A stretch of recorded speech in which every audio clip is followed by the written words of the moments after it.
에스더 3장 12절부터 4장 3절까지 말씀 한 절씩 교독하겠습니다. 첫째 달 13일에 왕의 서기관이 소집되어 하만의 명령을 따라 왕의 대신과 각 지방의 관리와 각 민족의 관원에게 아하수에로 왕의 이름으로 조서를 쓰되 곧 각 지방의 문자와 각 민족의 언어로 쓰고 왕의 반지로 인치니라.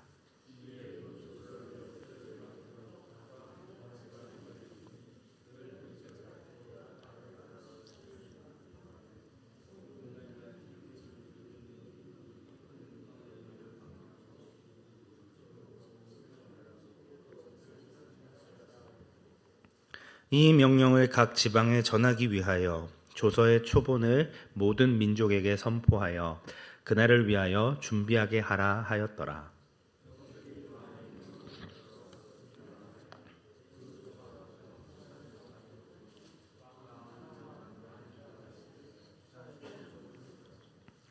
모르드게가 이 모든 일을 알고 자신의 옷을 찢고 굵은 베옷을 입고 재를 뒤집어 쓰고 성중에 나가서 대송동곡하며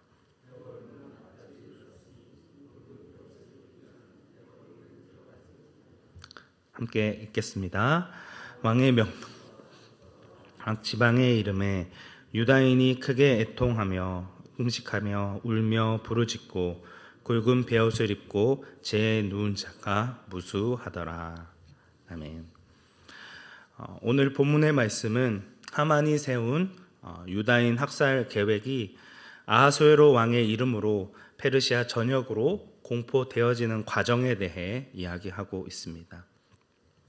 앞서 본문에서 살펴본 것과 같이 아하수에로 왕은 은 1만 달란트의 눈이 멀어 페르시아에 사는 유다라는 한 민족을 멸절시키는 일을 대수롭지 않게 여깁니다.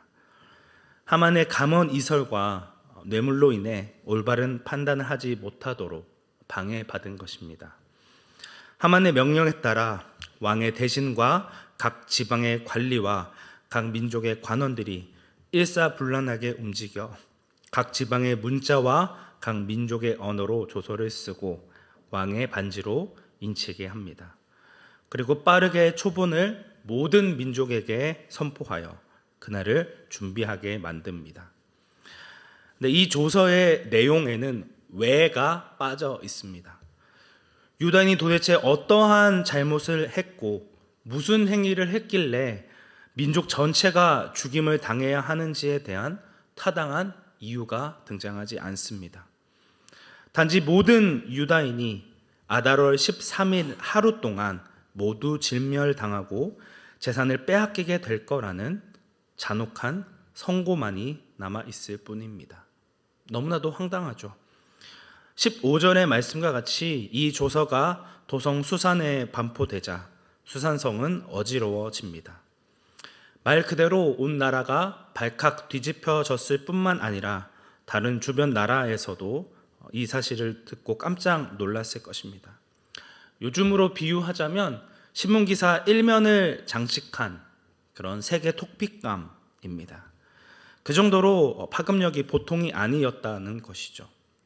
그런데 이에 대한 왕과 하만의 반응이 무척 흥미롭습니다. 15절 후반절에 뭐라고 나와 있습니까? 왕과 하만이 함께 앉아 마시되. 여기서 무엇을 마셨는지는 나와 있지 않지만 그게 물이 됐든 술이 되었든 혹은 커피가 되었든 이 문제로 인해 발칵 뒤집혀진 이 도성의 모습과는 너무나도 대조적인 모습을 보이고 있습니다. 저는 커피를 마시는 모습을 상상해 봤는데요. 그냥 사람들의 반응이 어떠하든 그들은 너무나도 평온한 일상의 삶을 살아가고 있습니다. 대제국 페르시아를 통치하고 다스리는 왕과 총리가 보여야 할 모습이 전혀 아니라고 하는 것이죠. 왕은 돈에 눈이 멀어 총리가 제안한 일이 얼마나 큰 파급력을 가져올지 전혀 생각하지 못하고 총리라는 사람은 유다인 전체를 몰살시키려 하고 있습니다. 아무리 개인과 민족이 밉다 하더라도 그것에 얽매이는 것이 아니라 국민의 안정과 또 번영을 위한 정치를 해야만 하는 지도자였습니다. 하지만 그는 유대인 한 사람이 자신에게 절하지 않는다고 대대로 이어져 내려왔던 그런 민족 감정을 드러내고 유대인 전체를 죽이려는 계획을 세웁니다. 자신들이 행하는 일이 얼마나 끔찍하고 잔인한 일인지를 전혀 체감하지 못하고 있습니다. 반면 이 조서를 받은 유다인들의 심정은 어떠했을까요? 얼마나 어이가 없고 참담했을까요? 이 조서가 내려진 그 순간 이들은 평범한 시민에서 처형 시기가 11개월이 남은 사형 선고자가 되어버립니다. 정상적인 삶을 살아갈 수 없었겠죠. 유대인들은 영락없이 모두가 죽게 되었습니다. 그 내용이 어떻든 왕의 이름으로 조서가 만들어졌고 법으로 공포되었으며 그 말살할 날까지 준비가 되어져 있으니 이제 더 이상 희망이란 찾아볼 수 없습니다. 이제 하루하루 죽음보다 더한 공포와 두려움으로 살아갈 수밖에 없는 사면초가 절체절명의 위기 상황에 닥치게 됩니다. 진멸될 일만 남은 유다인들은 이 조서에 어떠한 반응을 보였을까요? 우리 4장 1절과 2절 말씀 함께 합독하도록 하겠습니다. 모르드게가 이 모든 일을 알고 자신의 옷을 찢고 굵은 베옷을 입고 재를 뒤집어 쓰고 성중에 나가서 대성통곡하며 대궐문 앞까지 이르렀으니 굵은 베옷을 입은 자는 대궐문에 들어가지 못함이라. 아멘. 모르드게는 자신의 섣부른 행동 때문에 민족 전체가 위기에 빠졌다는 사실을 깨닫게 됩니다. 그리고 조서가 내려진 이후에야 그 위기의 상황을 알게 되었지만 늦게라도 그 상황을 정확하게 파악하고 하나님 앞에 나아갑니다. 위기가 찾아왔을 때 하나님을 원망하거나 분노를 터뜨리는 것이 아니라 하나님의 도우심을 간절히 구했습니다. 보통 위기를 인식하는 것은 모든 사람이 다 할 수 있습니다. 그런 어려운 일에 처해 있을 때, 나에게 힘든 일이 생겼구나, 큰일 났구나 라는 것은 누구나 다 알 수 있는 것입니다. 중요한 것은 자신이 위기의 상황에 처해 있을 때에 자신이 어떠한 반응을 보이냐는 것입니다. 모르드게는 자신의 교만함과 자신의 죄인됨을 철저히 회개하였습니다. 대궐 밖에 있는 사람들이 자신을 어떻게 바라보든 아무런 상관하지 않습니다. 지금 당장 내가 죽게 되었는데 다른 사람의 시선이 뭐가 그리 중요하겠습니까? 위기를 모르는 사람들은 이 모르드게의 행동과 같은 절실함을 이해하지 못합니다. 제3자의 눈으로 봤을 때, 그리고 이 도성 사람들이 이 모르드게의 모습을 봤을 때 얼마나 우스워 보이고 얼마나 이 모습이 이상하다 생각했겠습니까? 하지만 자신의 민족의 멸절을 눈앞에 둔 모르드게는, 그리고 유다인들은 자신의 생명이 끊어질 위기에 처하게 되자 간절히 하나님 앞에 매달리게 됩니다. 3절 말씀은 또 유다인의 반응이 등장합니다.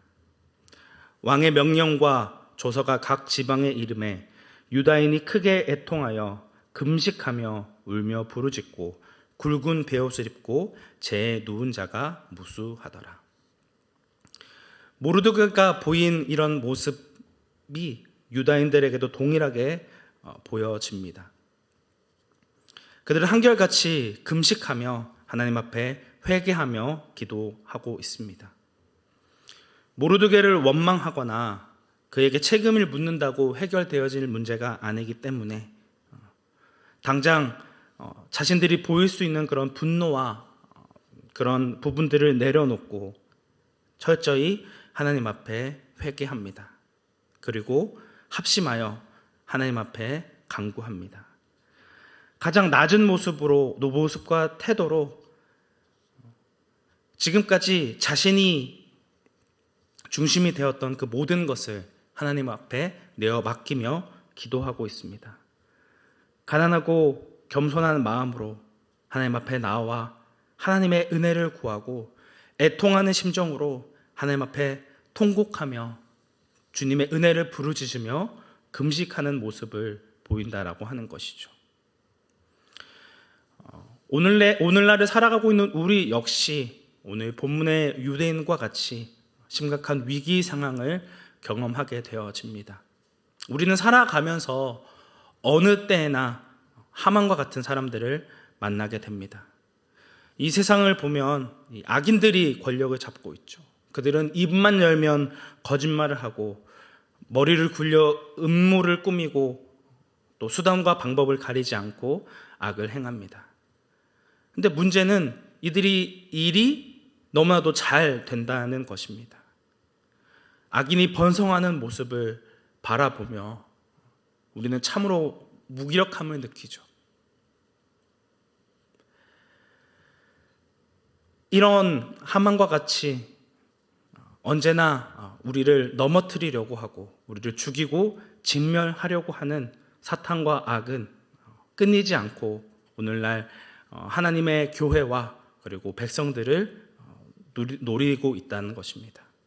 우리가 하나님 앞에 온전히 나아가지 못하도록 우리를 끊임없이 방해하며 우리의 생명을 위협하고 마구 흔들어 놓는다라고 하는 것이죠. 중요한 건 우리가 위기의 상황 가운데 처해 있다는 것들을 기억해야 한다는 것입니다.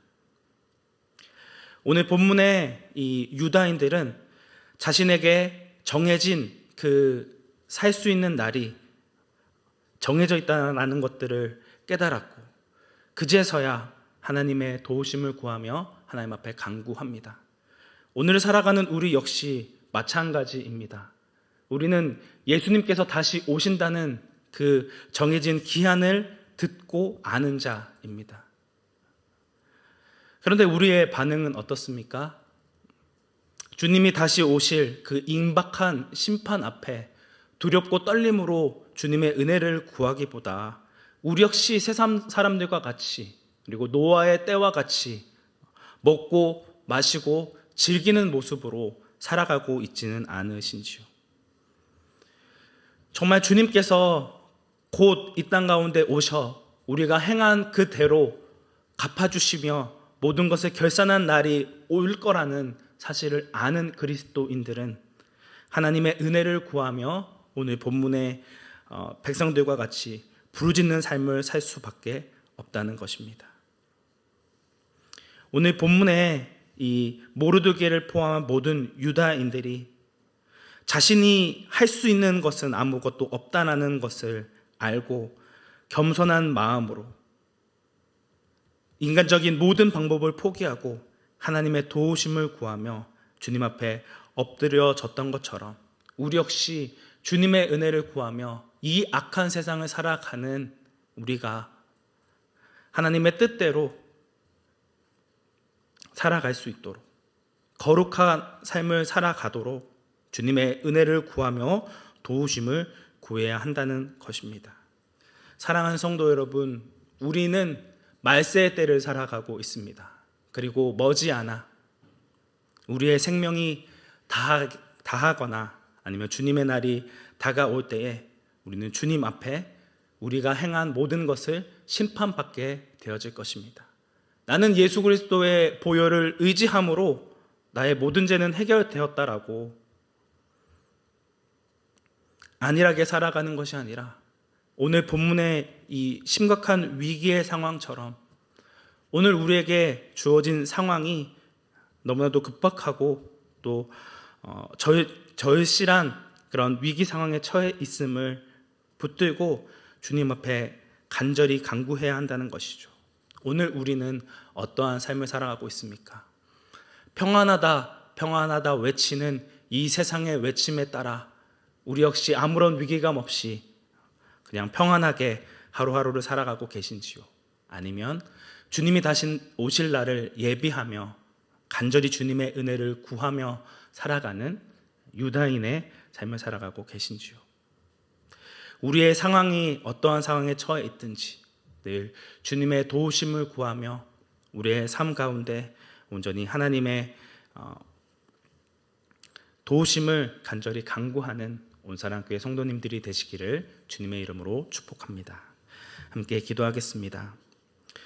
은혜가 충만하신 하나님 아버지, 우리가 살아가고 있는 이 악한 세대는 하나님을 사랑하기보다 돈을 사랑하고 자기 자신을 사랑하고 쾌락을 더 사랑하는 그런 악한 시대입니다. 우리가 이 악한 시대를 살아가고 있음에도 불구하고 사탄 마귀가 우리를 끊임없이 넘어뜨리려 하고 우리를 미혹하여 이 세상 사람들과 같이 이 모든 것을 누리고 살아가도록 우리를 끊임없이 공격하고 있음에도 우리는 너무나도 둔감하여져서 지금 우리에게 처해진 상황이 너무나도 절실한 주님의 은혜가 필요한 때라는 것을 기억하지 못한 채 안일하게 살아가고 있지는 않은지 다시 우리의 삶을 돌아보기 원합니다. 주님, 오늘 하루의 삶도 주님의 도우심을 간절히 구하며 나아갑니다. 내 힘과 내 능력으로는 이 악한 세상 가운데 살아갈 수 있는 힘과 능력이 없음을 절실히 깨달음으로 주님의 도우심을 간절히 구하며 주님 앞에 겸손한 마음으로 엎드리는 오늘 하루의 삶이 되게 하여 주옵소서. 우리의 모든 것 되시는 예수 그리스도의 이름으로 기도드립니다. 아멘.